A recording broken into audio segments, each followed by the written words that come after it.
कृष्णाय कृष्ण चैतन्य नामिने गौरतिसे नमः। हे कृष्णा करुणा सिंधु दीनबंधु जगतपते गोपेश गोपिका कांत राधा कांत नमस्तुते। तप्त कांचन गौरांगी राधे वृंदावनेश्वरी विश्वभानुसुते देवी प्रणमामि हरिप्रिये। वाञ्छाकल्पतरुभ्यश्च कृपा सिन्धुभ्य एव च पतितानां पावनेभ्यो वैष्णवेभ्यो नमो नमः। जय श्री कृष्ण चैतन्य प्रभु नित्यानंद श्री अद्वैत गदाधर शिवासादि गौर भक्तवृंद। हरे कृष्णा कृष्ण कृष्णा हरे हरे, हरे राम राम राम हरे हरे। हरे कृष्णा कृष्ण कृष्णा हरे हरे, हरे राम राम राम हरे हरे। हरे कृष्णा कृष्ण कृष्णा हरे हरे, हरे राम राम राम हरे हरे। हरे कृष्णा। सभी भक्तों का स्वागत है आज की प्रातःकालीन श्रीमद् भागवत कथा में।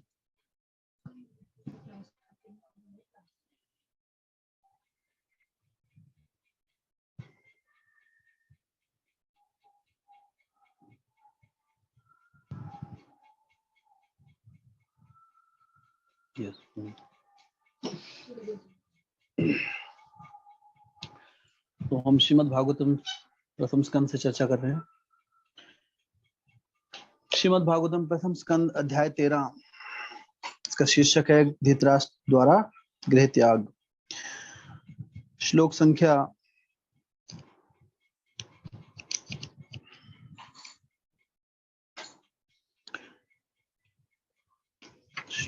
48 से आगे आज हम चर्चा करेंगे।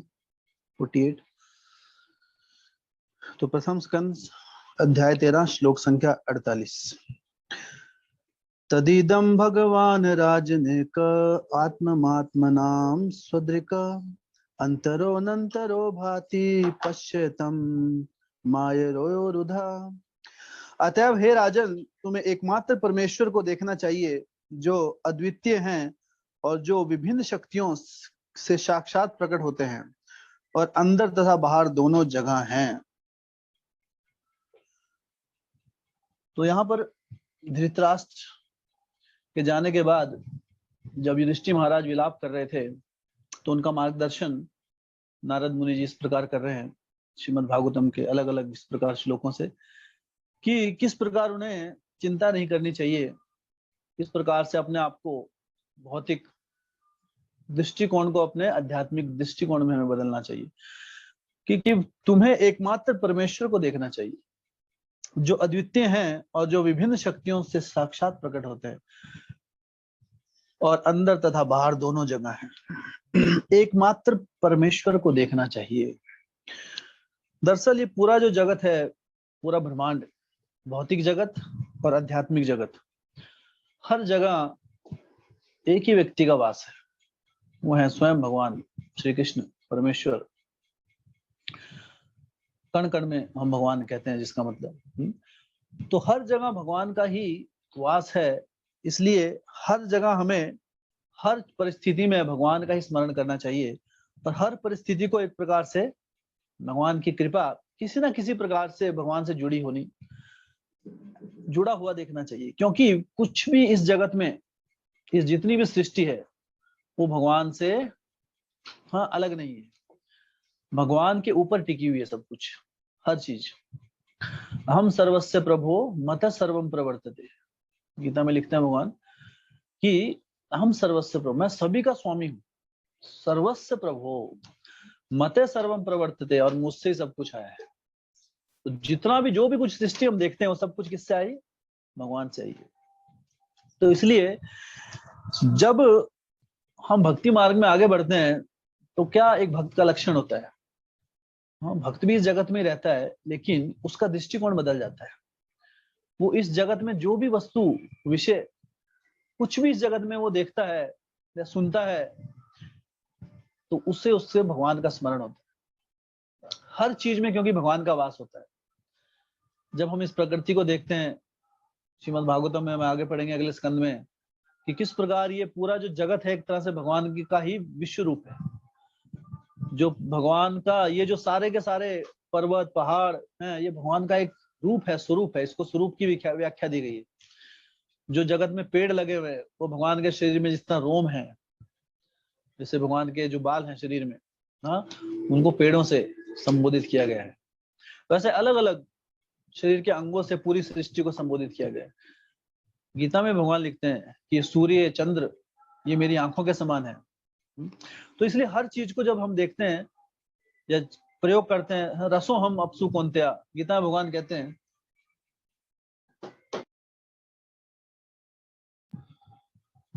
कि I am the taste of water, रसो हम अपसु कौन्तेया, यह कौन्तेया मैं क्या हूं, मैं पानी का स्वाद हूं। तो इसलिए जब हम पानी पीते हैं तो उस समय हमें क्या स्मरण करना चाहिए कि हम भगवान श्री कृष्ण का संग ले रहे हैं। इसका जो टेस्ट है जल का, हाँ, जल का टेस्ट कैसा होता है, जल का स्वाद कोई बता नहीं सकता, लेकिन वो ऐसा स्वाद होता है जिससे हमारी प्यास बुझती है। तो वो भगवान श्री कृष्ण है। हर कोई भी अच्छी चीज, कोई गुण हम देखते हैं, कोई किसी के अंदर कोई सौंदर्य देखते हैं हम, तो हमें क्या स्मरण, तुरंत स्मरण होना चाहिए कि ये भगवान श्री कृष्ण का सौंदर्य है, क्योंकि वो इतने सौंदर्यवान है, इसलिए सृष्टि में कुछ सौंदर्य है। अगर हम कोई बलशाली किसी व्यक्ति को देखते हैं तो हमें स्मरण होना चाहिए ये बल भी भगवान से आया है। हाँ, गीता में लिखते हैं बलोस्मी, कि मैं बल हूं। एक व्यक्ति के अंदर जो बल है वो मैं हूं। तो यहाँ पर अगर हम इस प्रकार हर चीज से अपनी बुद्धि, कोई बुद्धिमान व्यक्ति को हम देखते हैं, किसी सौंदर्यवान को देखते हैं, किसी धनवान को देखते हैं, ये सारे के सारे गुण भगवान से ही आए हैं। तो जब हमारा दृष्टिकोण इस प्रकार बदल जाता है, then we will become totally Krishna conscious. तब हम पूर्ण रूप से कृष्णा भावना भावित हो जाते हैं। पूर्ण रूप से हमारा जो चेतना है वो, हाँ, कृष्णा में खो जाती है। हाँ, और इसे अध्यात्म, इसे कहते हैं समाधि। समाधि का क्या अर्थ है कि जब पूर्ण रूप से हम हर जगह भगवान का ही स्मरण कर सकें, उनका ध्यान कर सकें, उनको देख सकें हम हर जगह, इसे कहते हैं समाधि। तो क्योंकि हर चीज, और ऐसा नहीं है कि हम कृत्रिम रूप से देख रहे हैं, आर्टिफिशियली, ये स्वाभाविक है। एक्चुअली ये दरअसल सत्य है कि हर जगह भगवान का वास है। तो जब हम अध्यात्म में आगे बढ़ते हैं, धीरे धीरे अध्यात्म के नियमों का पालन कर कर, तब हमारा दृष्टिकोण वैसा बन जाता है। हर चीज को फिर हम कैसा देखते हैं, भगवान की कृपा की तरह देखते हैं, क्योंकि हर जगह भगवान ही है। कोई ऐसा स्थान नहीं है जहां पर भगवान नहीं है। अब प्रश्न उठता है कि जो गलत चीजें हैं, अगर सब कुछ भगवान से आया तो गलत चीजें भगवान से ही। बहुत लोग आर्ग्यूमेंट करते हैं ऐसा कि अगर सब कुछ सही बात है, सब कुछ भगवान से आया है, तो मांस मछली बीड़ी सिगरेट ये सब कुछ कहां से आया, ये भी भगवान से है, क्योंकि भगवान से बाहर तो कुछ नहीं है। यस, ये भी भगवान से आया है। मांस कहां से है, मांस किसी जानवर से आया है ना। धूम्रपान मदिरा ये कहां से आया है, ये किसी पेड़ की किसी पत्तियों से, है ना। जो भी होता है, तंबाकू जो भी होता है, वो कहां से आता है, पेड़ पौधों से आता है वो। तो सब कुछ भगवान से आया है। लेकिन सब कुछ भगवान से आने के बाद फिर भगवान क्या बताते हैं, कि जो भी इस जगत में है सब कुछ मुझसे आया है, लेकिन आपका कोटा फिक्स है। आपको क्या ग्रहण करना है उसकी व्याख्या भी भगवान ने दी है। तो सब कुछ भगवान से आया है, लेकिन आपको सब कुछ ग्रहण नहीं करना है। ईशावास्यम इदं सर्वम यत्किंच्या जगत्याम जगत तेन त्यक्तेन भुंजिता मागेदा तस्य स्विद्धनम, कि ईशावास्य हर कुछ ईश्वर से आया है। सब कुछ, सबके ऊपर किसका अधिकार है, भगवान का अधिकार है। लेकिन हमें अधिकार, हमको भगवान ने कोटा दिया है, तेन त्यक्तेन भुंजिता, जो आपको दिया है सिर्फ उसका भक्षण कीजिए। माँ गृधा, माँ मतलब नहीं, नकारते हैं भगवान, क्योंकि हमें पता होना चाहिए कि ये हमारी प्रॉपर्टी नहीं, हमको एक अलॉटमेंट दे रखी है। जैसे अगर हम किसी कंपनी में जॉब करते हैं तो हमें वेतन मिलता है। हाँ, तो अगर हम अपना अपना वेतन लेने का सबको अधिकार है, लेकिन हम बोले हमको दूसरे एम्प्लॉय का भी दे दीजिए साथ में, उसका भी आधी सैलरी मेरे खाते में डाल दो, तो वो गलत है, हम अपने कोटे से बाहर कर रहे हैं। तो उसी प्रकार भगवान ने भी हमको कोटा दिया है, क्या हमको ग्रहण करना है, क्या नहीं ग्रहण करना है, कैसे जीवन व्यापन करना है, हर चीज, हाँ, हमें प्रदान की गई भगवान ने। जैसे हम लोग हम भोजन जो करते हैं, जंगली जानवर वो घास खाते हैं, हम घास नहीं खा सकते, तो हमारा कोटा अलग है, उनका कोटा अलग है। हाँ, कुछ जंगली जानवर मांस खाते हैं, वो आपकी रोटी नहीं खाएंगे, दूध नहीं पियेंगे आके। शेर कभी घर में आके दूध नहीं पिएगा आपका, है ना, वो मांस, उसके लिए वो कोटा है, लेकिन हमारे लिए वो कोटा नहीं है। तो इसलिए हमें तेन त्यक्तेन भुंजिता, हमें क्या करना है, जो हमारे लिए कोटा निर्धारित किया गया है। और हमारे लिए क्या कोटा है, हमारे लिए क्या निर्धारित किया गया, कैसे पता लगेगा, वो हमें शास्त्रोचित पता लगता है। तो तब हम समझ, तो भगवान से सब कुछ आया है, तो इसका अर्थ ये नहीं कि सब कुछ हमारे लिए है। तो ये आर्गुमेंट गलत है। जब लोग कहते हैं कि सब तो भगवान से आया है ना, हम नशा भी कर रहे हैं तो ये भी भगवान ने बनाया है, अगर ये नशा नहीं करना होता तो भगवान बनाते ही क्यों? तो भाई भगवान ने तो जहर भी बनाया है, तो आप जहर पी के तो नहीं बोलते हैं, है ना, कि अगर इसे नहीं पीना होता तो बनाया क्यों? जहर तो नहीं पीता ना कोई, कि जहर का सिप मार के कोई बोलेगा भगवान आपने बनाया, आपका प्रसाद है, नहीं, हम वही लेंगे जो हमको चाहिए। तो वहां तो फिलॉसफी तो हर जगह होनी चाहिए। तो भगवान ने सब कुछ बनाया है, उसका कारण है। भगवान ने फूल बनाया, भगवान ने कांटे भी बनाए। कांटे क्यों बनाए, उसका अपना पर्पस है। एक गुलाब के फूल में कांटे क्यों होते हैं, ताकि वो अपनी रक्षा कर सके। हाँ, किसी चीज में, पेड़ पौधों में कांटे क्यों दिए जाते हैं उस पौधे में, ताकि कोई जंगली जानवर, हाँ, या फिर और हर व्यक्ति को, हर जीव को भगवान ने कुछ रक्षा के लिए कुछ प्रावधान दिया है। हाँ, जैसे गाय बैल होते हैं, उनके सींग होते हैं, क्यों दिए सींग उनको, है ना, उसका कोई काम तो नहीं है। सींग का काम होता है कुछ, हाँ, कोई काम नहीं है, ऐसे दिन पूरी जिंदगी ऐसे रहते हैं सींग, उसका कोई उपयोग तो नहीं है ऐसा। क्या उपयोग है अच्छा आपके ख्याल से, कौन? गाय के सींग का उपयोग है कुछ गाय के लिए, मतलब गाय को फायदा है उसके सींग का कुछ? भगवान ने ऐसे ही दे दिया, गलती से लगा दिए कि अरे गलती हो गई थोड़ा, है ना, मैन्युफैक्चरिंग डिफेक्ट, ऐसा कर दिया क्या भगवान ने कुछ? नहीं, उसका भी पर्पस है। क्या पर्पस है? हाँ बोलिए। प्रोटेक्शन के लिए, अपनी रक्षा करने के लिए, रक्षा के लिए दिया है। गौ माता है, अगर उनको कोई उनके ऊपर अटैक कर दे कोई दूसरा जानवर, तो अपनी रक्षा के लिए वो सींग दिए, उसका पर्पस है ना। अज्ञानवश गौ माता के सींग निकाल देते हैं बचपन में, कि नहीं ये बाद में तंग करेगी, हमको मारेगी। हमें कोई अधिकार नहीं है किसी का अंग भंग करने का, है ना, कि अरे बड़ी होके हमको मारेगी, इसलिए जर्सी गाय है, इसके सींग बड़े होते हैं तो पहले निकाल दो सींग। नहीं, हमें अधिकार नहीं, है ना। लॉजिक क्या देते हैं हम, कि बाद में मारेगी, इससे अच्छा तो है कि, है ना। एक व्यक्ति से हम बात कर रहे थे, तो कह रहे थे कि अरे कितना बड़ा पुण्य का कार्य है, आप नहीं देख पा रहे हैं। कैसे है पुण्य? अभी बड़ी होगी, इसके सींग बड़े होंगे, अरे आपको हमको मारेगी, और अगर हम सींग निकाल देंगे तो आपको हमको नहीं मार पाएगी, तो कितना बड़ा पुण्य हो जाएगा मनुष्य जाति के लिए। तो वैसा वो पुण्य की अपनी परिभाषा निकाल रहे। तो ऐसे तो फिर हर चीज के लिए हो सकता है। अगर कुछ लोग ऐसे होते हैं जो बड़े गुस्से वाले होते हैं, कि ये व्यक्ति उदंड होगा, उसकी कुंडली देख के, जब बच्चा पैदा होता है उसकी कुंडली में लिखा होता है ये बड़ा क्रोधी व्यक्ति होगा, इसे गुस्सा आएगा, जगह है ना, हर किसी का लड़ाई करेगा, किसी को मार देगा, तो उसके हाथ काट दो क्या कुंडली देख के? ऐसा तो नहीं होगा ना, कि ये बाद में हमको ना मारे इसलिए उसके हाथ काट दो, हमें थोड़ा अधिकार है उसको। उसी तरह गौ माता के सींग निकालने का अधिकार नहीं। तो हमें अपने अधिकार से बाहर नहीं जाना चाहिए। भगवान ने हर चीज, हर को परफेक्ट बनाया इस जगत में, लेकिन इसका अर्थ ये नहीं है कि हमें हमें उसका उपयोग नहीं दिख रहा है तो हम सोचते हैं कि ये यूजफुल नहीं है हमारे लिए, है ना। कांटों का हमारे लिए यूज नहीं है, लेकिन पेड़ के लिए यूज है। पेड़ में कांटे लगे हैं ताकि वो रक्षा कर सके अपनी, कहीं जंगली जानवर उसको ना खा सके, इसलिए उस पेड़ में कांटे होते हैं, लेकिन उसका पर्पज है। हम बोले हमारे काम का तो है नहीं, भगवान क्यों लगाए कांटे, है ना, नींबू में कांटे क्यों लगा दिया आपने? तो हमें अपने दृष्टिकोण से नहीं देखना है, भगवान की सृष्टि परफेक्ट है। भगवान ने सबके लिए उसके हिसाब से, हाँ, उस पर्टिकुलर जीव के हिसाब से उसकी रचना की है। तो माँ गीता कस्य स्विधिनम, हमें अपना कोटा पर अधिकार है, दूसरे के कोटे पर अधिकार नहीं है।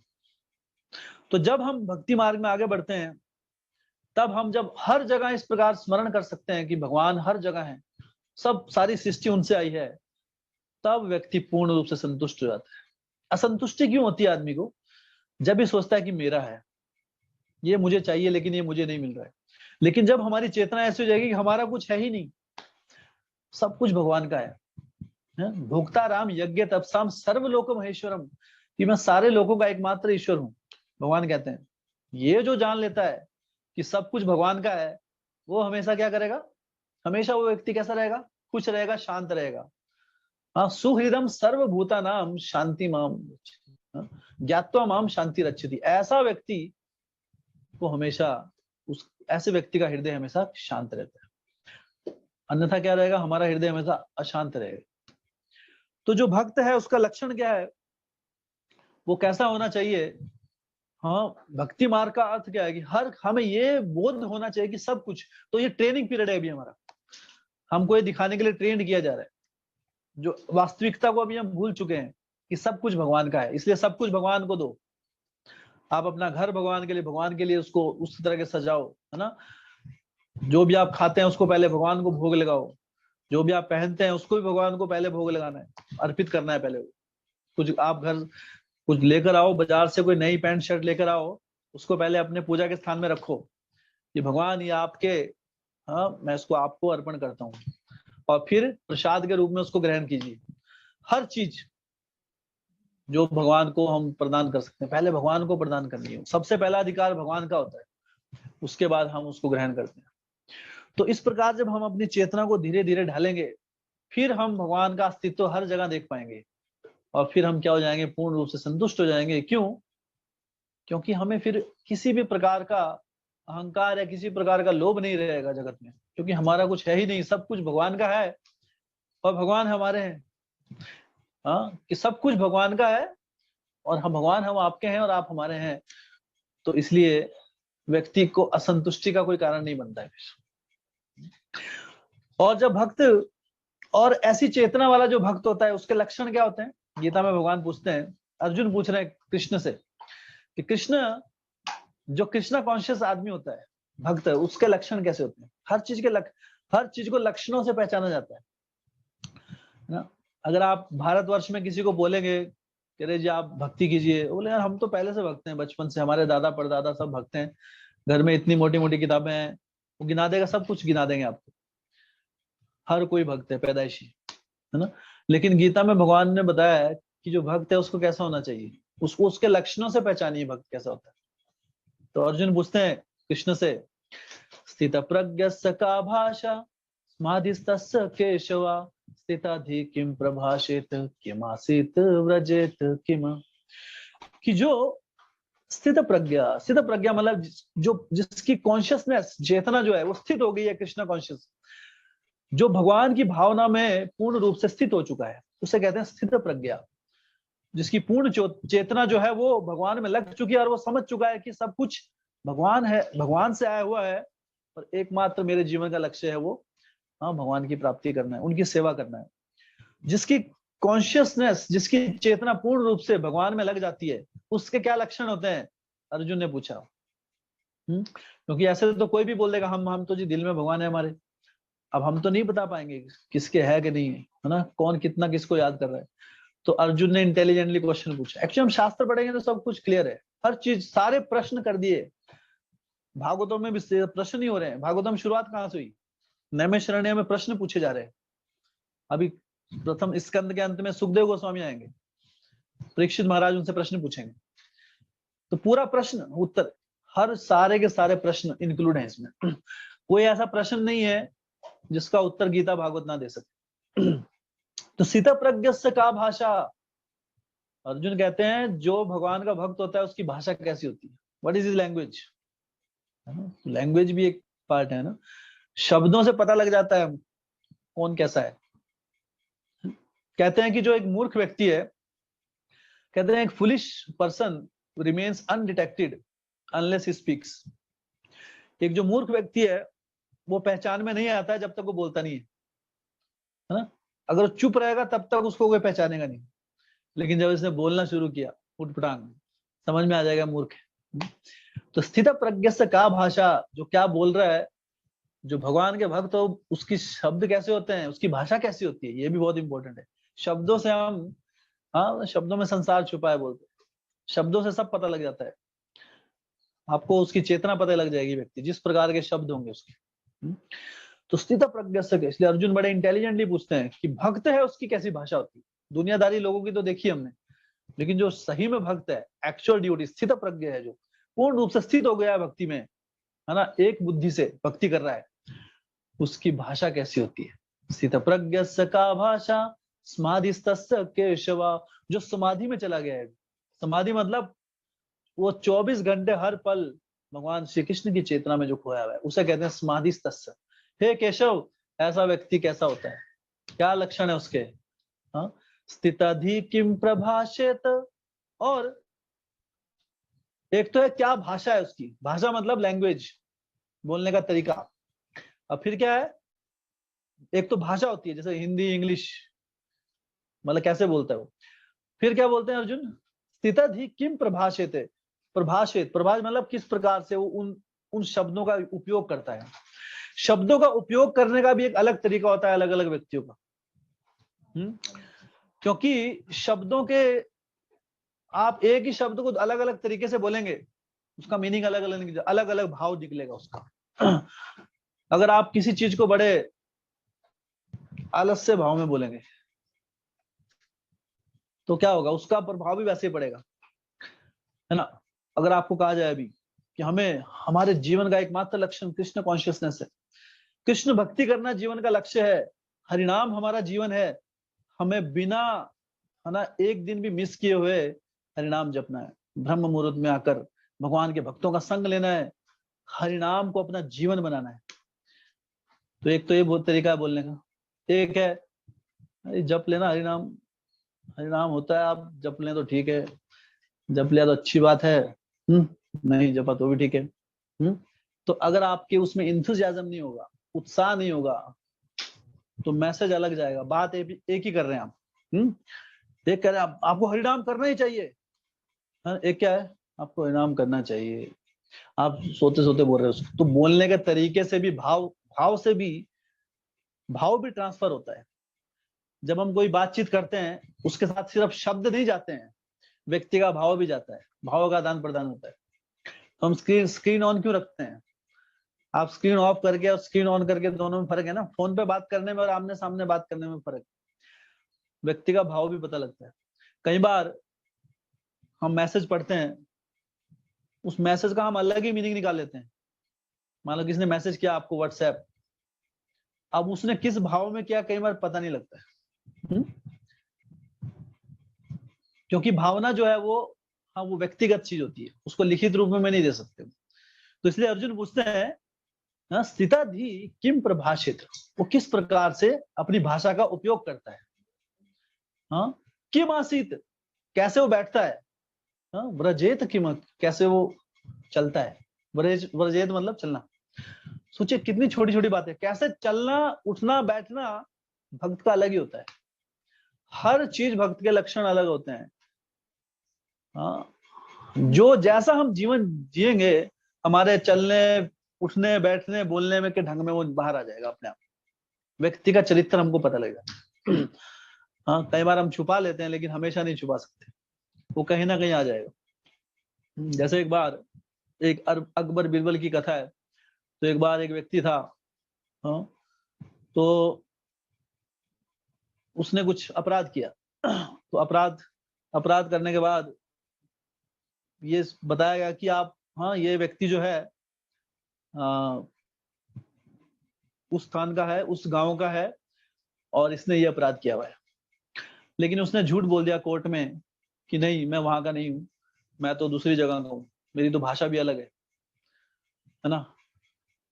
तो लेकिन तो अभी उसने भाषा दूसरी बदल ली थी अपनी, लेकिन अपनी भाषा आई जाती है। तो बिरबल ने एक तरीका निकाला उसको सच्चाई निकालने के लिए। तो जब रात को जब वो सो रहा था, तो सोते सोते उसके ऊपर ठंडे पानी की वो एक बाल्टी डाल दी। तो जैसे डाली वो अपनी अपनी लैंग्वेज में बोलने लगा। फिर उसकी भाषा पता लग गई कि एक्चुअल है कौन। अभी दूसरे के सामने तो हम बड़ा अच्छा अच्छा बोल देते।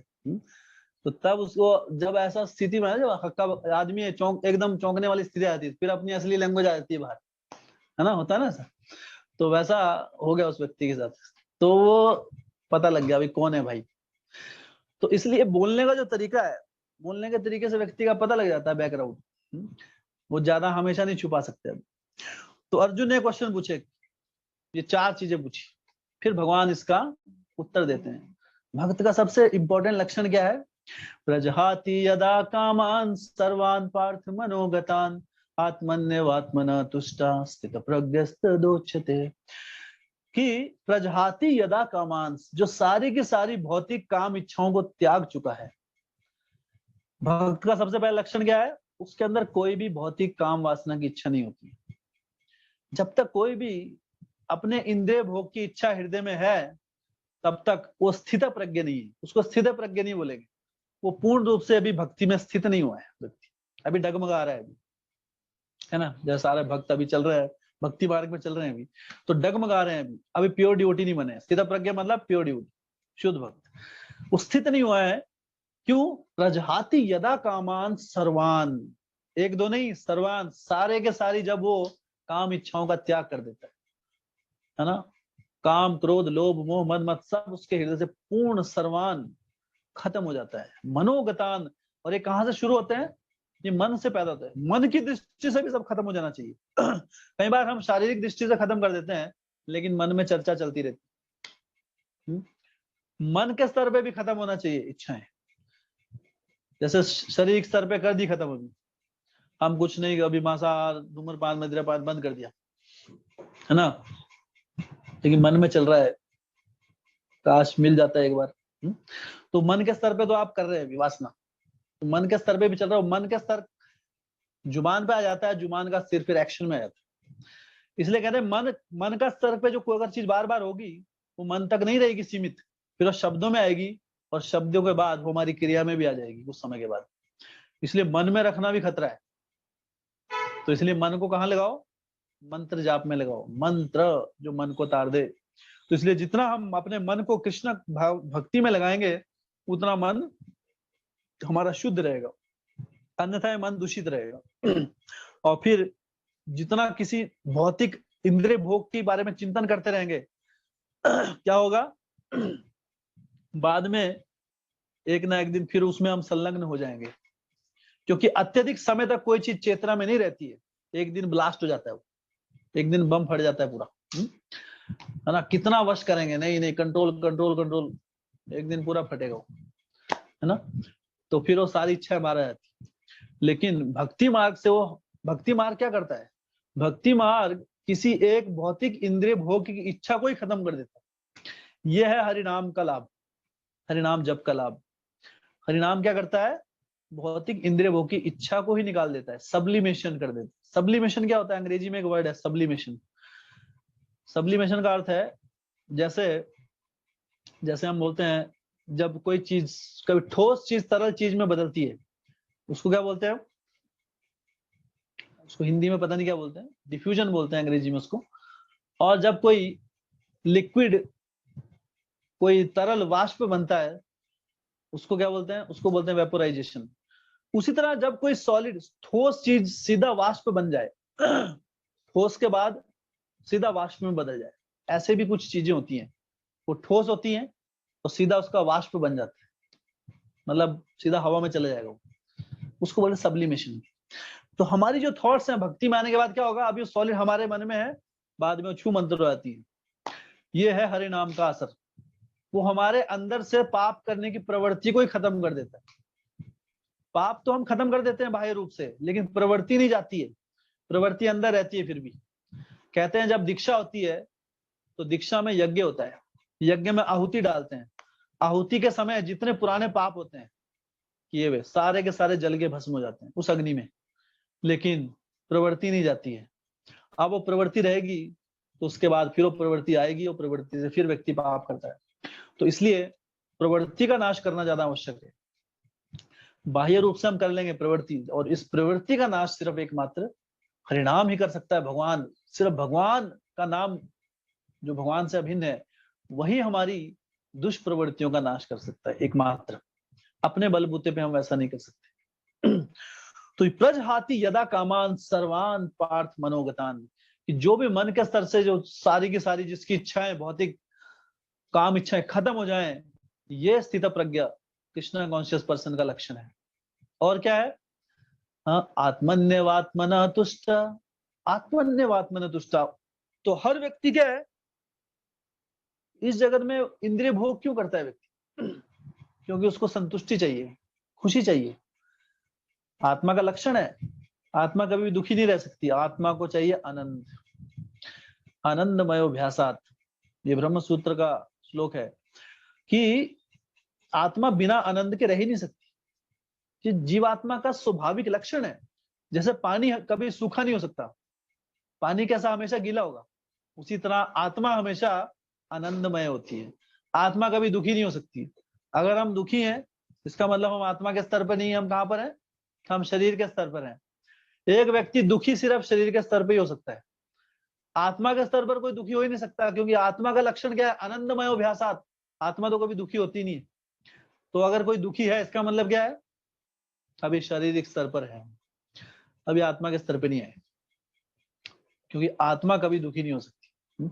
आत्मन्यवात्मना तुष्ट स्थित प्रज्ञस्तु, तो जो व्यक्ति पूर्ण रूप से आत्मा के स्तर पर आ जाता है, आत्मा से अपनी संतुष्टि, आत्मा के स्तर पर संतुष्टि देखता है, जो शरीर के स्तर पर संतुष्टि नहीं लेता है वो सिर्फ आत्मा के स्तर, आत्मन्यवात्मना तुष्ट स्थित प्रज्ञस्तु। भगवान कहते हैं ऐसे व्यक्ति को स्थित प्रज्ञ कहते हैं, ऐसे व्यक्ति को पूर्ण कृष्ण कॉन्शियस कहते हैं। हाँ, तो ये है किसके लक्षण? फिर और बोलते हैं भगवान, और क्या लक्षण है भक्त के? हाँ, यह सर्वत्रानभिस्नेह तत्तत् प्राप्य शुभाशुभम ना अभिनंति ना द्वेष्टि तस्य प्रज्ञा प्रतिष्ठिता। कि जो व्यक्ति यह सर्वत्रान अभिस्नेह तत्तत् प्राप्य शुभ अशुभम, कि जो व्यक्ति चाहे जगत में शुभ और अशुभ से परे चला जाता है, ना तो उसको किसी चीज शुभ के प्रति आसक्ति होती है, ना अशुभ के प्रति आसक्ति, शुभ अशुभ के चिंतन से वो ऊपर निकल जाता है। ना अभिनंदनती ना द्वेष्टि, जब कोई शुभ चीज मिलती है ना तो ज्यादा अभिनंदन करता है उसका, और ना ही जब उसको अशुभ मिलती है ना द्वेष्टि, ना तो उसको उससे द्वेष करता है। ना तो खुशी आने पे ज्यादा खुश होता है और ना दुख होने पे वो ज्यादा दुखी होता है। तो खुशी, भौतिक जगत का सुख और दुख एक शुद्ध भक्त को प्रभावित नहीं करते हैं। व्यक्ति कई बार दुख की जगह सुख से प्रभावित होता है, सुख का प्रभाव बहुत ज्यादा होता है। अगर हम इस जगत में कोई भौतिक दृष्टि से खुशी होने, मान लो कोई खुशी की चीज है ना, तो कई बार व्यक्ति उसमें भी भाव विभोर हो जाता है, इतना खुश हो जाता है व्यक्ति कि बाकी सारे नियम भूल जाता है वो, है ना। जैसे कई बार संडे के दिन ज्यादा खुश हो जाते हैं भक्त लोग, छुट्टी आज, तो अटेंडेंस कम हो जाती है। ये खुशी भी खतरनाक है ना। याद है भागवतम में 4 आदमी बैठे, तो क्यों होता है ऐसा? अभी खुश है, छुट्टी है जी, आज एंजॉय करेंगे, घूमेंगे फिरेंगे, ऐश करेंगे, टीवी देखेंगे। तो ना अभिनंदनती ना द्वेष्टि, ना तो अभिनंदन करना है ज्यादा भौतिक चीजों का और ना ही द्वेष करना है। कई बार आदमी कमियां निकालते हैं, ये ऐसा है वैसा है वो फलाना, ये चीजें भी नहीं करनी। जो दोष है ना तो दोष देखने इस जगत में, और ना ही जो गुण है ना। गुण मतलब ये देखो ये व्यक्ति कितना अच्छा एक्टर है, कितना अच्छा क्रिकेट खेलता है, अच्छे गुण है ना। लेकिन ये भौतिक है सारे, भौतिक गुणों में ज्यादा उसमें अभिनंदन नहीं करना है और ना ही द्वेष करना है। अरे इसकी वजह से इंडिया हार गया आज, द्वेष भी नहीं करना है। ये हार जीत क्या मायने रखती है? कोई मायने नहीं रखती एक्चुअली। एक जेल के अंदर आप जीतो चाहे हारो, अल्टीमेटली आप हारे ही हुए। जेल के अंदर कोई कितना जीत ले फिर भी वो हारा हुआ है, और जेल के अंदर हार गए तो भी हारा हुआ है। तो कोई परिभाषा नहीं बदलती है भौतिक जगत में। तो अगर हमें अभिनंदन करना ही है तो किसका करना है?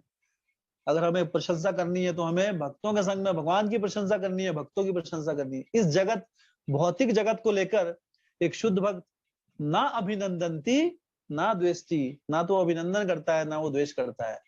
हाँ, तत्तत् प्राप्य शुभ अशुभम, शुभ और अशुभ उसके लिए कोई मायने नहीं रखते। इसलिए भक्ति में आने के बाद हाँ, ये जो पाठ वगैरह कराते हैं सब कुछ भक्त लोग, इससे कोई मायने नहीं रखता। वो हरिनाम में, क्योंकि हरिनाम इन शुभ अशुभ चीजों से ऊपर है। जब हम घर के लिए, घर में कई बार कुछ पाठ करवाते हैं, है ना, जैसे कई बार लोग रामायण का पाठ कराते हैं, रामायण अच्छा है, रामायण तो आध्यात्मिक है, लेकिन उसको कर्मकांड की तरह कराते हैं लोग, उसमें अध्यात्म नहीं देखते हैं। किसको समझ नहीं आता है वो क्या बोल रहे हैं। पूरी रात रामायण का पाठ चलता है, श्लोक बोले जा रहे हैं एक के बाद एक के बाद एक, ड्यूटी लगी होती है उसमें, अखंड पाठ होता है ना। आप जानते होंगे किसी के घर में होता है, तो पंडित जी आते हैं, फिर 2-4 लोग और भी आते हैं, तो रामायण पढ़ते रहते हो, अवधी भाषा में लिखी हुई रामचरितमानस, एक्चुअल रामचरितमानस पढ़ते हो, रामायण भी नहीं पढ़ते। एक्चुअल रामायण जो है वो वाल्मीकि रामायण है, जो वाल्मीकि जी ने लिखी है। वाल्मीकि जी का उल्लेख आता है शास्त्रों में, भागवतम में, हमारे शास्त्रों में। जो रामचरितमानस है वो तुलसीदास जी ने लिखी है रामायण को ध्यान में रखते हुए। रामायण को अवधी भाषा में कन्वर्ट करके लिखा है उन्होंने, उसको रामचरितमानस बोलते हैं, वो रामायण नहीं है। उन्होंने इजी लैंग्वेज में लिख दिया उसको। लेकिन जो रामायण जो साक्षात्कार से लिखी गई है वो वाल्मीकि जी ने लिखी थी, जिनको भगवान प्रभु रामचंद्र जी की ही कृपा हो गई थी, दर्शन हो गए थे। रामचंद्र जी जगत में आए भी नहीं थे, उनके आने से पहले रामायण लिख दी थी उन्होंने। तो असली रामायण वाल्मीकि रामायण है। उसके बाद डिफरेंट डिफरेंट कॉपियां आ गई हैं अभी। तो जब हम रामायण का पाठ रखते हैं तो उसमें पढ़ते हैं लोग, है ना, एक के बाद श्लोक, लेकिन किसी को कुछ समझ नहीं आता है। बिना समझ से किया हो कोई भी, कैसे होता है कर्मकांड, कि हमको शुभ, बस घर में शुद्धता आ जाए। लेकिन रामायण, गीता, भागवत ये सारे इसलिए नहीं है एक्चुअली कर्मकांड के लिए, ये जीवन में परिवर्तन के लिए है। ये जीवन है दरअसल हमारा, ये जीने के लिए है, इन चीजों को जीने के लिए। और जिएंगे कैसे जब समझ में नहीं आएगा कुछ, आप श्लोक पे श्लोक पढ़े जा रहे हैं, है ना, या फिर हम दूसरी कथाएं बोलते हैं, अनेकों अनेक, इसे कर्मकांड कहते हैं। आप उससे कुछ निष्कर्ष नहीं निकाल सकते, अच्छा, है ना। कुछ स्टोरीज अच्छी होती है, बार बार सुनाई जाती है वही स्टोरीज, लेकिन आप उससे कोई एक क्या निष्कर्ष निकाल सकते हैं। जैसे एक स्टोरी सुनाई जाती है लीलावती कलावती की, सुनिए आप लोगों ने लीलावती कलावती, मुझे नहीं आया आज तक वो समझ, कोई बताएगा भक्त आप लोग, क्या निष्कर्ष निकलता है उस कथा से? एक ही कथा सुनाते हैं बार बार, तो क्या बलजीत प्रभु बताएंगे, आप बुजुर्ग हैं, आपको पता होगा क्या निष्कर्ष निकलता है लीलावती कलावती? निष्कर्ष तो उसका प्रभु जी कुछ नहीं निकलता वैसे तो, अगर देखा जाए वो एक ही कथा, हर सारे पंडित वही एक ही कथा बताते हैं। मतलब उससे वो बताना क्या चाह रहे हैं, मतलब लीलावती कलावती कौन थी? उसमें प्रभु जी ये है कि मतलब वो तो ये बताया जा रहा है कि भगवान के बारे में बताया जा रहा है कि ऐसा करने से जो जो अवतार हुए, उसमें बाद में उन्होंने दशरथ का अवतार लिया, उन्होंने ये किया, जो उसमें आते हैं ना 3-4 जो अध्याय बताते हैं जी, उसमें कि जो ये जो थे, वो लकड़हारा जो था वो बन गया, इस किस्म की बातें बताते हैं ना उसमें। अच्छा, ओके, तो एनीवे अल्टीमेटली कुछ ज्यादा कुछ नहीं निकलता इससे, लेकिन आप जिंदगी भर सुनते रहते हो, कुछ एक ठोस निष्कर्ष नहीं निकाल पाएंगे आप। कितने लोगों के हृदय में परिवर्तन,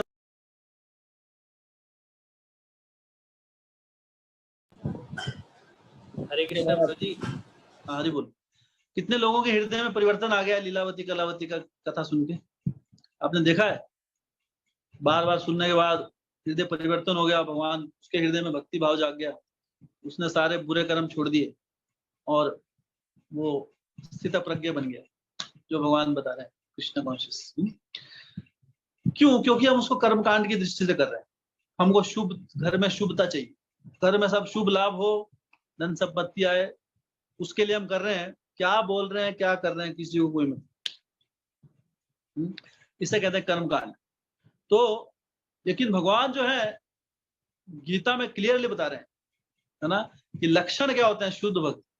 शुद्ध भक्त कैसा होना चाहिए? वो आत्मा के स्तर पर कार्य करता है सारा, शरीर के स्तर पर नहीं करता है। आत्मन्य आत्मना तुष्टा स्थित प्रज्ञ, आत्मा के स्तर पर, उसमें हार्ट होना चाहिए। अगर आप कोई शब्द सुन रहे हैं गीता भागवतम के, उसका वो मीनिंग समझ में आना चाहिए। एक तरफ से मीनिंग का प्रचार होना चाहिए, दूसरी तरफ मीनिंग हृदय में जाना चाहिए। सिर्फ शब्दों से शुद्धिकरण नहीं होगा हमें, या हम चलो, हमने चलो और हमें एक संतुष्टि मिलती है, चलो अखंड पाठ खत्म हो गया हमारा, अब चलो अपने अपने फिर से कार्य में लगे। नहीं, वो जो ये जो शब्द है, ये सिर्फ पढ़ने के लिए थोड़ा लिखे हैं शास्त्रों में, वो समझने के लिए, जीवन में अपनाने के लिए, है ना। और वो पढ़ा भी रात को जाता है, अब उस समय सारे सो रहे हैं, तमोगुण में सोते सोते क्या समझ में आए, पूरी रात पढ़ते हैं, सब सो रहे हैं, जिसकी ड्यूटी है उसको उठाएंगे, भाई उठ तुम्हारा नंबर आएगा, फिर उसको नंबर आता है, फिर वो सो जाएगा, शिफ्टों में होता है काम, है ना। तो इस प्रकार यह है कर्मकांड। कर्मकांड तो ये है, शास्त्रों में दिया है चीजें, लेकिन इससे व्यक्ति जड़ जगत के, भौतिक जड़ जगत के चक्कर से कभी बाहर नहीं निकलता। तो गीता में भगवान ने शुद्ध ज्ञान दिया है कि हमें आत्मा के स्तर पर कार्य करना है। शुद्ध भक्त का लक्षण क्या? आत्मन्यवात्मना तुष्ट। जो आत्मा के स्तर पर कार्य होते हैं उससे संतुष्टि मिलती है उसको, बाकी संतुष्टि नहीं मिलेगी। और ये गीता जो भागवतम है, ये आत्मा के स्तर पर बोली गई, इसमें शरीर के लिए कुछ नहीं है। अगर इसमें शरीर के स्तर पे कुछ देखेंगे तो हम गलत जगह आ गए, फिर कोई दूसरा लिटरेचर चाहिए। तो आत्मन्यवात्मना तुष्ट स्थित प्रज्ञ से। तो ये भगवान एक भक्त के लक्षण बता रहे हैं कि सारी कामना उसके अंदर कोई इच्छा नहीं रहती। हाँ, आत्मा के स्तर पर सुन, ऐसे व्यक्ति को स्थित प्रज्ञ कहते हैं। और क्या बोल रहे हैं भगवान? कि वो शुभ और अशुभ चीजों को त्याग देता है। तत्त प्राप्य शुभा ना अभिनंदनती ना द्वेष, ना तो उसका द्वेष करता है वो, ना तो उससे घृणा करता है वो। अब कई बार हम भी चर्चा करते हैं, ऐसा होता है वैसा होता है। हमारी चर्चा करने का मकसद क्या है? किसी में अवगुण देखना नहीं है, ज्ञान प्राप्त करना है कि क्या गलत है, उसका भी ज्ञान होना चाहिए, ताकि हम उसको जीवन, हम उससे दूर रहे, हम अपने शुद्ध भक्ति मार्ग में बढ़ते हैं। इसका मतलब ये नहीं उसके पीछे पड़ जाए हम, है ना। या पंडित जी को पकड़ लिया किसी को, पंडित जी क्या है, एकादशी के दिन आप चावल खा रहे हैं, पकड़ना नहीं है हमको। आपको जो बताया जा रहा है वो आपकी नॉलेज के लिए है कि आप गलत ना करें जिससे, ताकि हम अपने जीवन को सुधार सके। ये नहीं है कि दूसरों में अवगुण देखते रहे। अवगुण कलेर दोषो निधे राजन, कलयुग में अवगुण ही अवगुण है, देखते चलेंगे पूरी जिंदगी बीत जाएगी। तो हमें ज्ञान और अज्ञान, कंप्लीट जो नॉलेज है वो क्या है? कंप्लीट नॉलेज में क्या आता है? ज्ञान और अज्ञान दोनों पता होना चाहिए, क्या गलत है वो पता होना चाहिए। तो इसलिए कथाओं में उन तथ्यों को बताया जाता है, इसलिए नहीं कि उनको द्वेष करना है ना। गीता भगवान कहते हैं ना अभिनंती, ना तो उनमें अभिनंदन करना है, ना तो आनंद लेना है उन चीजों में अगर कुछ गलत हो रहा है, ना द्वेष करना है उनसे, लेकिन पता होना चाहिए कि क्या गलत है और क्या सही है, ताकि अपना बचाव कर सकें, हम सीधे मार्ग में चल सकें। तो ये स्थित प्रज्ञ व्यक्ति के लक्षण होते हैं। फिर भगवान कहते हैं कि ये जो भौतिक जगत का जो लक्षण है, आनंद इंद्रिय भोग की जो प्रवृत्ति ऐसे नहीं जाएगी, इतनी आसान नहीं है निकालनी हृदय से। अगर इस प्रवृत्ति को निकालना है, परम दृष्टिवा निवर्तते प्रजहाति यदा कामान सर्वान पार्थ मनोगतान आत्मन्यवात्मना प्रजहाति यदा कामान प्रजहाति यदा कामान, मतलब सारी की सारी इच्छाओं को त्याग करने के बाद, ये पहले कहते हैं, उसके बाद सेकंड, उसके बाद कहते हैं विषया विनिवर्तन्ते निराहारस्य देहिना रसवर्जम रसोप्यस्य परम दृष्ट्वा निवर्तते। कि जब व्यक्ति विषया विनिवर्तन्ते, अब कई बार हम विषय वस्तुओं का त्याग कर देते, कोई भोग वृत्ति नहीं है, सारे नियमों का पालन कर रहे हैं। विषया विनिवर्तन्ते निराहारस्य देहिना, निराहार, अपने इंद्रियों को आहार देना बंद कर दिया, कुछ भी गलत चीज नहीं दे रहे इंद्रियों को, निराहार। उसके बाद भी क्या होता है?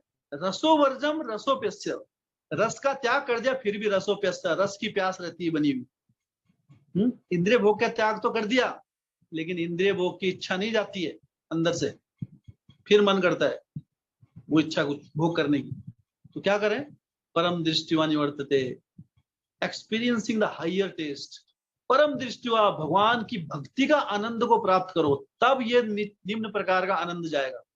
सिर्फ त्याग से नहीं जाएगा, भौतिक विषय वस्तु का त्याग करने से वो आनंद की भावना नहीं जाएगी। वो आनंद की भावना कब जाएगी? जब उच्च प्रकार का आनंद आएगा। कृष्ण भक्ति का आनंद जब तक नहीं आएगा, तब तक भौतिक आनंदों से छुटकारा पाना असंभव है। इसलिए हमारी कोशिश कृष्ण भक्ति से जुड़े, कृष्ण आनंद को प्राप्त करने के लिए ज्यादा होनी चाहिए। उस भक्ति रस, जितना भक्ति रस आएगा, उतना भौतिक जड़ जगत की विषय वस्तुओं से हमारा मन अपने आप कम होगा ऑटोमेटिकली। और फिर हम परम दृष्टिवा निवर्तते, तब हम अपने इन भौतिक इच्छाओं पर काबू पा सकते हैं। अन्यथा काबू पाने का ये मेथड नहीं है कि आप उनसे दूर रहो। दूर रहना है हमें, लेकिन हृदय से कैसे निकालें उनको? हृदय से निकालने के लिए क्या करना पड़ेगा? परम दृष्टि निवर्तते। तो शुद्ध भक्त का एक और लक्षण बताते हैं भगवान, हाँ, जो क्या गए परम दृष्टवा, जो उच्च आनंद की प्राप्ति करता है भगवान की भक्ति से, और ऐसा करने से क्या हो, निम्न प्रकार के आनंदों का त्याग करता। यह है स्थित प्रज्ञा के लक्षण भगवान के। तो यहाँ पर यही निर्देश दे रहे हैं यहाँ पर नारद जी, किसको? युधिष्ठिर महाराज को, कि आपको क्या करना चाहिए कि तुम्हें एकमात्र परमेश्वर को देखना चाहिए, कि परमेश्वर को ध्यान में रखते हुए सारे कार्य, परमेश्वर को ध्यान में रखते हुए मतलब आत्मा के स्तर पर, और फिर क्या होगा? हाँ, तब आपके हृदय से पूर्ण रूप से संतुष्ट होंगे आप। विहाय कामान यह सर्वान उमांस चलती निष्परा निरहंकार निर्ममो निरहंकार स शांति में विगच्छति। निर्ममो, मेरा कुछ नहीं, निरहंकार, बिना अहंकार के, स शांति में विगच्छति, ऐसे व्यक्ति को ही शांति मिलती है कभी। लेकिन जो भोग विषय वस्तुओं के पीछे भागता रहता है, तो युधिष्ठिर महाराज को बता रहे हैं कि आप इस प्रकार विलाप मत कीजिए कि मेरे अंकल चाचा चले गए, हाँ, ये छोड़ के चले गए मुझे। आप भगवान, ये सोचिए भगवान हर जगह है, भगवान से दूर तो वो जा ही नहीं सकते। आप अपनी भक्ति पे ध्यान दीजिए, जो चला गया उसको जाने दीजिए। तो ऐसा मार्गदर्शन कर रहे हैं। अद्वितीय है भगवान, क्या है? अद्वितीय। अद्वितीय मतलब वो दो नहीं है, एक ही है, लेकिन फिर भी उन्होंने अपना प्रसाद किया है। कैसे? विभिन्न शक्तियों में, अंदर तथा बाहर दोनों जगह स्थित है। और भगवान ने अपना विस्तार कैसे किया है? भगवान को हम कैसे देख पाते हैं? दो तरीके से, एक हमारे हृदय में बसे हुए अंतरंग, और एक बाह्य। भगवान हमारे हृदय में बसे हुए परमात्मा के रूप में हमेशा हमारे साथ रहते हैं। और बाहर कैसे मिलते हैं, अपना संग कैसे देते हैं भगवान? शास्त्रों और गुरु के माध्यम से। तो भगवान दो तरीके से इस जगत में, हाँ, प्रवेश करते हैं, अंतरंग और बाह्य तरीके से। अंतरंग हमारे हृदय में परमात्मा के रूप में, और बाह्य शास्त्र और गुरु के माध्यम से। तो गुरु और शास्त्र। तो अभी अंतरंग जो है भगवान, अभी उन्हें पहचानना, उनसे बातचीत करना अभी थोड़ा मुश्किल है।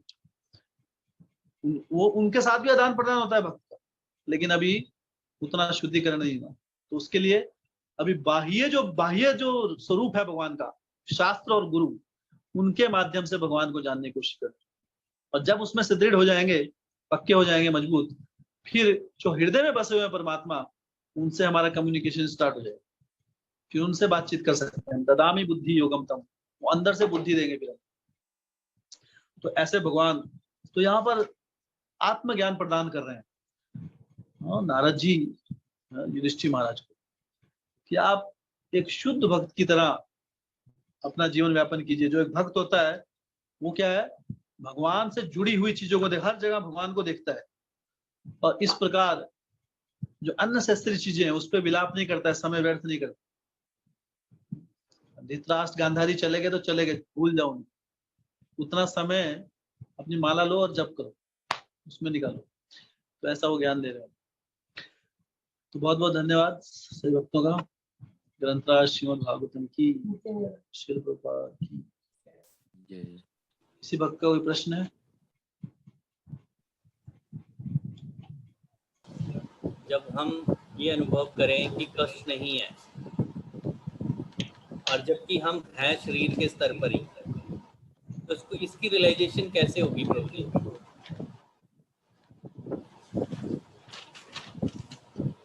फिर से बोलेंगे, मैं स्पष्ट नहीं हूँ मुझे क्वेश्चन। प्रभु जी, ये था कि जब हम आत्मा के स्तर पे आ जाएंगे तो हमें कष्ट की अनुभूति नहीं होगी, लेकिन है तो फिर भी हम शरीर के स्तर पर ही।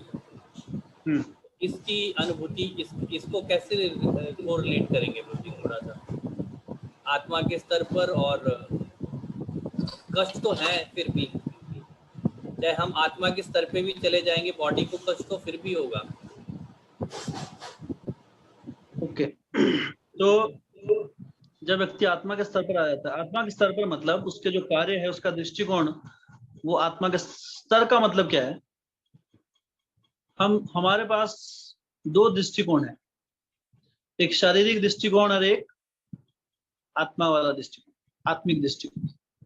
जब शरीर को ध्यान में रखते हुए हम कोई चीज से सोचते हैं, देखते हैं, महसूस करते हैं, वो अपने भोग के लिए करते हैं कि मैं शरीर को संतुष्ट कैसे कर सकूं। और आत्मा के स्तर पर जब आप व्यक्ति देखता है, सुनता है, कोई भी कार्य करता है, वो उसकी सोच क्या होती है कि भगवान को संतुष्ट कैसे कर सकूं। बस ये अंतर है आत्मा के स्तर पर और शरीर के स्तर में, ये अंतर है। आत्मा के स्तर पर व्यक्ति सिर्फ भगवान की संतुष्टि की सोचता है और शरीर के स्तर पर व्यक्ति अपने भौतिक इंद्रियों की संतुष्टि के बारे में सोचता है। भक्त का क्या लक्षण है? ऋषिकेन सेवनम भक्ति रुच्यते, उसको भक्ति बोलते हैं। जब ऋषिकेश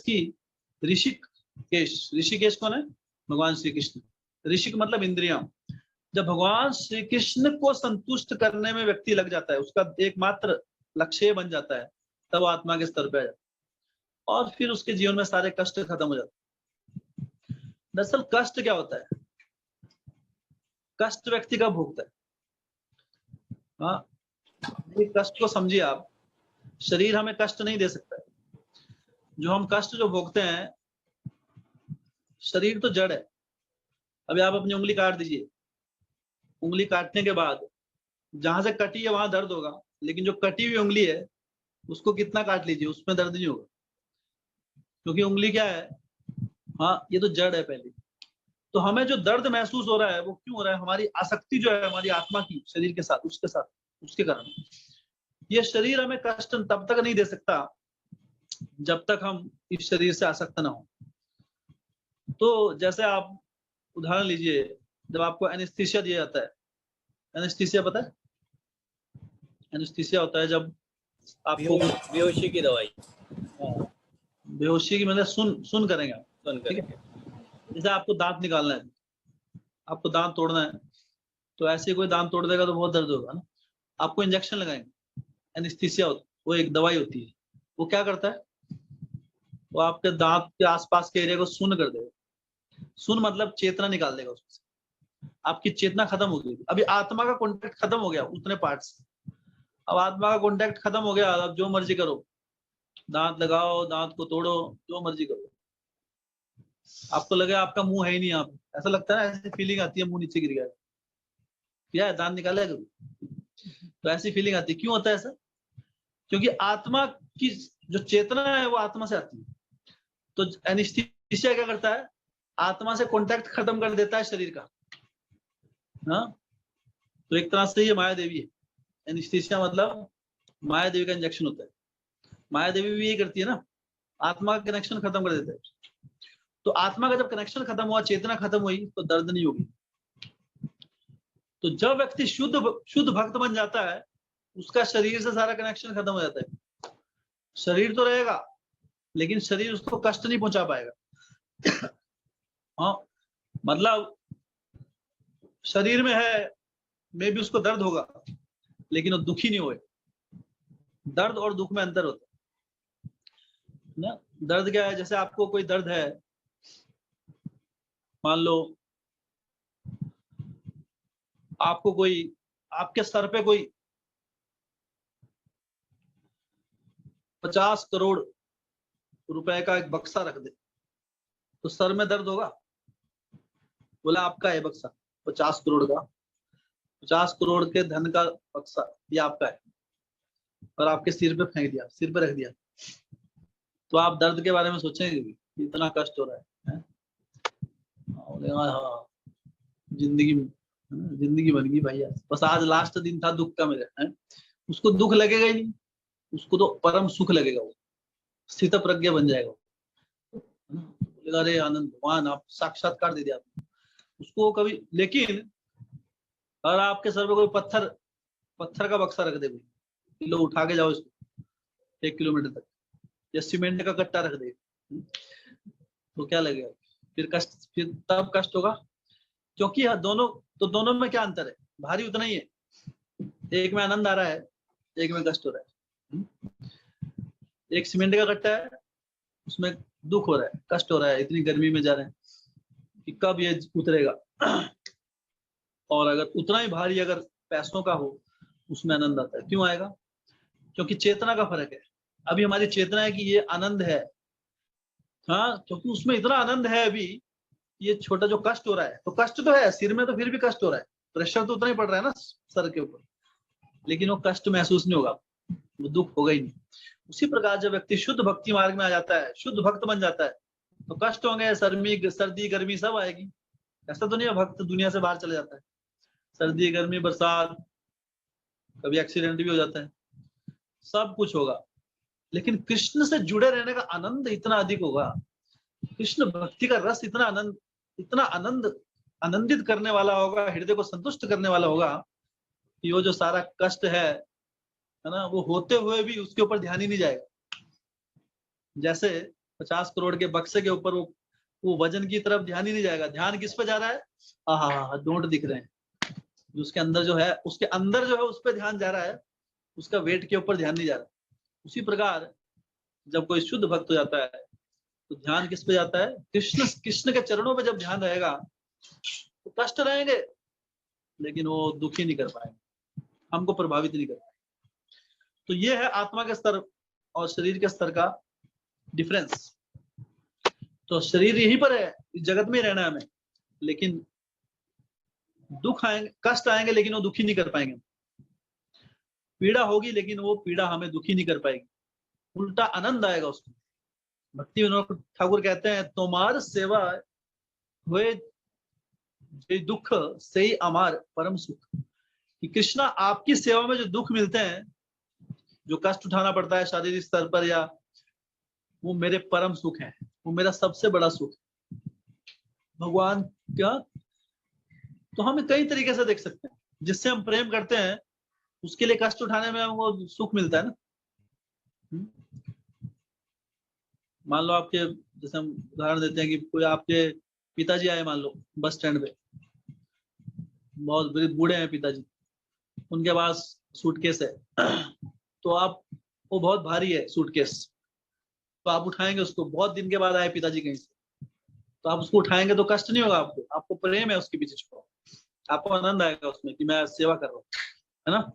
लेकिन अगर आप कहीं जा रहे हैं, ऐसे ही जा रहे हैं कहीं पे घूमने के लिए जा रहे हैं, निकले हैं सुबह सैर पे, और कोई आपको ऐसे बोले, अरे भाई जी थोड़ी हेल्प कर दो हमारी, ये 2 बक्से हैं, है ना, 30 किलो का है, उठा लो ना अपने सर पे, तो उसमें आनंद नहीं आएगा। क्यों? क्योंकि प्रेम नहीं है उससे। तो जहाँ प्रेम होता है वहां कष्ट नहीं होता है, और जहाँ कष्ट हो रहा है वहां प्रेम नहीं है।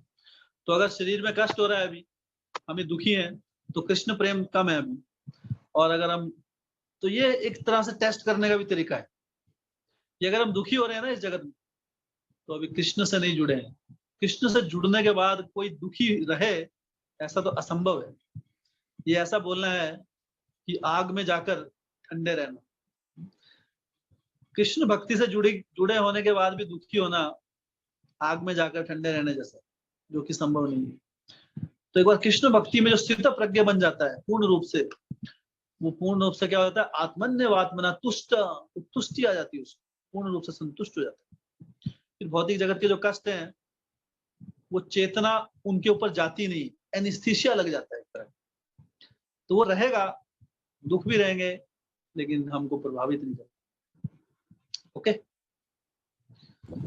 जी प्रभु जी, बहुत बहुत धन्यवाद। हरे कृष्ण, हरि बोल।